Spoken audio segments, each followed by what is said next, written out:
Invite Governor 002, our sister, Gov.Achani.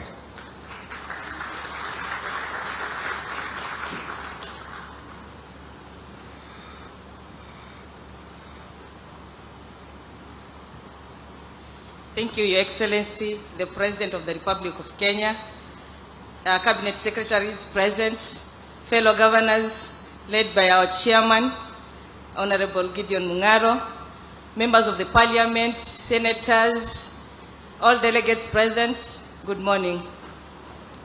May I take this opportunity to commend my brother Gideon Mung'aro for hosting us for today's investment conference. Congratulations, Governor, for the good work you are doing in Kilifi. And I know the investment conference in Kilifi, the fruits of this conference will trickle down to other counties, including Kwale County. Our investment opportunities are similar. Of course, matters tourism, blue economy, mining, and Your Excellency, thank you very much for profiling and marketing our counties. From the time you came to Kwale for Mashujaa celebrations till today, our hotels are fully booked. Thank you for creating a conducive environment for investment. And this shows that we need more investors to invest in hotel industry. Because as we are speaking, there are no rooms in Kwale. So we are calling upon investors, invest in Kilifi and make sure to invest in Kwale too.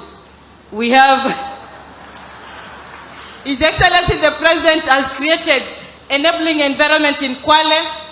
He has opened Dongokundu. He's also expanding Diani Airport, karibuni Kwale. Your Excellency Gideon Mung'aro, pongezi sana.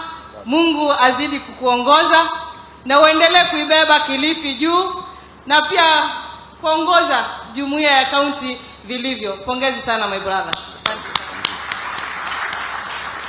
Thank you, Governor 002, Gov.Achani. Now it's Governor 003. I didn't make any mistake, Your Excellency.